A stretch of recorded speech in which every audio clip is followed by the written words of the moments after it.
The jet lag was pounding in my head. I was clutching a ring box that cost me 6 months of salary. Running through the halls of Mount Sinai Hospital like an idiot. The nurse said Sarah was in room 302. I didn't even stop to think why she was hospitalized. Until my hand touched the cold metal handle. And I heard laughter inside. It hit me like a bucket of ice water. Freezing my blood instantly. Have you picked a name yet? That was Liam's voice. My best friend from college.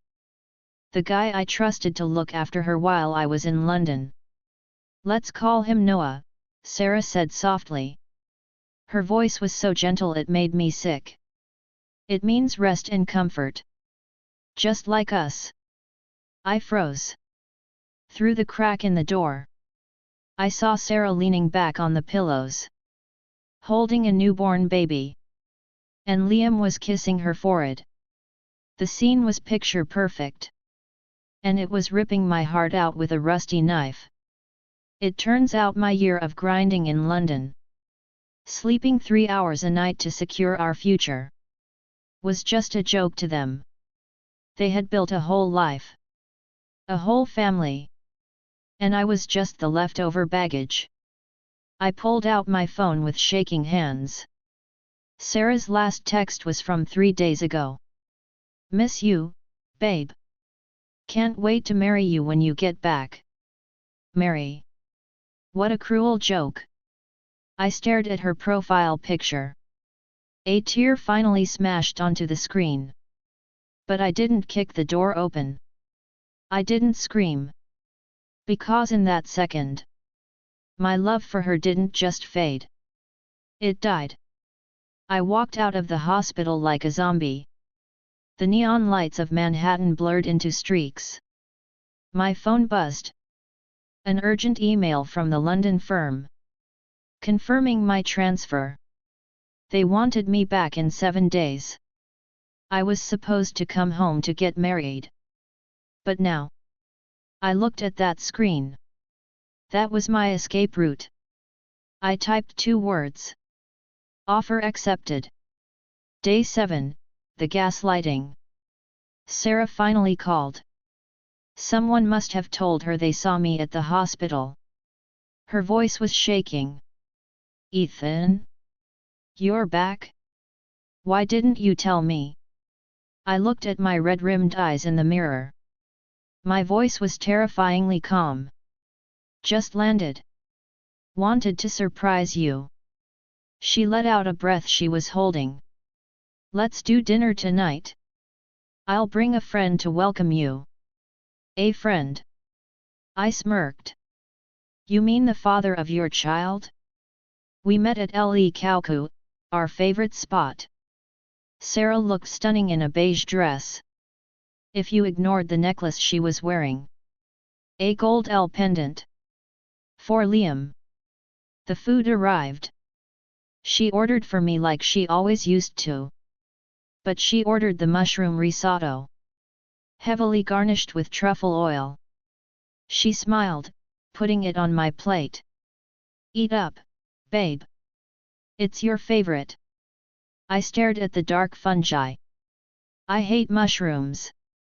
The texture makes me gag. I've hated them for 10 years. She knows this.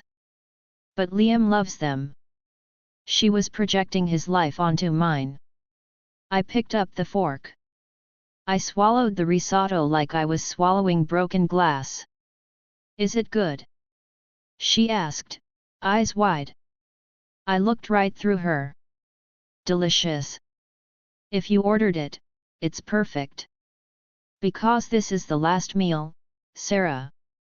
Enjoy it. Day 4, the welcome party. It was supposed to be a welcome back party. But the room was full of their mutual friends. Everyone looked at me with pity. Or amusement. Liam walked over with a glass of wine. Wrapping his arm around my shoulder. Ethan, man. Look, Sarah and I, it just happened. You know how it is. You can't fight fate. You're a good guy. You'll be happy for us, right? He was trembling. Not from fear. From excitement. He was marking his territory. I looked at his fake, concerned face. And I felt nothing but disgust. I took a step back. And what if I'm not happy for you? Liam paused. He didn't expect me to have a spine. His eyes went red instantly. He deliberately dropped his wine glass. Smash! Then he tripped onto the shards. Ah! My hand! He screamed like I had shot him. Liam! Sarah sprinted across the room. She shoved me hard. Ethan, are you insane? If you're mad, yell at me. Why hurt him? I stumbled back against the wall. Watching the woman I loved for a decade. Defending the snake who stole her life. That was it. The last thread of attachment snapped. I adjusted my suit jacket. I didn't yell. I didn't fight. I looked at them like I was watching a bad reality TV show. My bad. I didn't mean to interrupt the performance. I'm leaving. Sarah screamed behind me. Ethan, walk away and don't come back. You're toxic. The final day. I went to her parents' estate in the Hamptons to get my stuff. There wasn't much. Just a box of photo albums. 10 years of memories.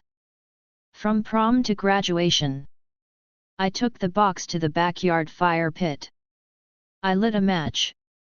The glossy paper curled and blackened. The faces melted. Ethan! What are you doing? Sarah ran out onto the patio. She tried to grab the box, but the heat pushed her back. Are you crazy? Those are our memories.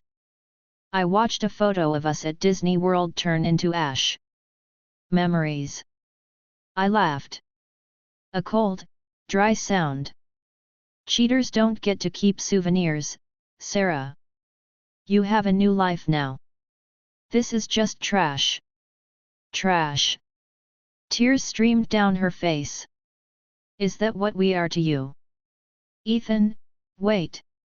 It's not what you think. It was just. Just what? I turned to her. Dead eyes. Just a mistake? Just lonely? Or did you just think I'd be your backup plan forever? Sarah froze. She had never seen me like this. Cold. Detached. The fire consumed the last photo. It was over. The fire died down. I dusted the ash off my hands. I grabbed a napkin to wipe my fingers. A plain white napkin. Not the scented, expensive ones she buys for Liam.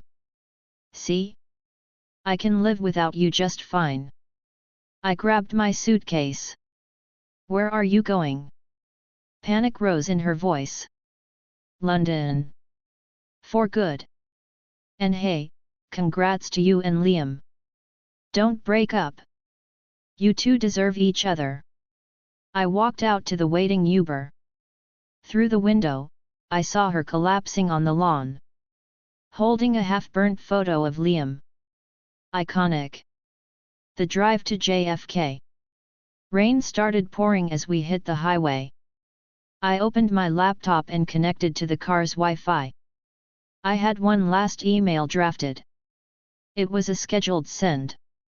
To Sarah's father, CEO of Lin Corp. Subject, urgent, Q3 internal audit discrepancies. See, in London, I wasn't just studying. I was working in forensic accounting. And since I had access to their family accounts, I did a little digging on Liam. Turns out, the successful investor Liam was a gambling addict.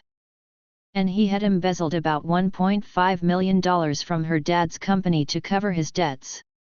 I hovered over the send button. This was my wedding gift. Liam goes to prison.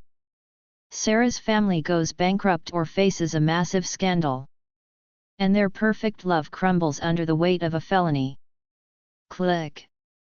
Sent. You're welcome, Sarah. Enjoy paying that back. My phone rang as I pulled up to the terminal. It was Chloe, FaceTime video. The screen showed bright London sunshine. Hey stranger! You coming home?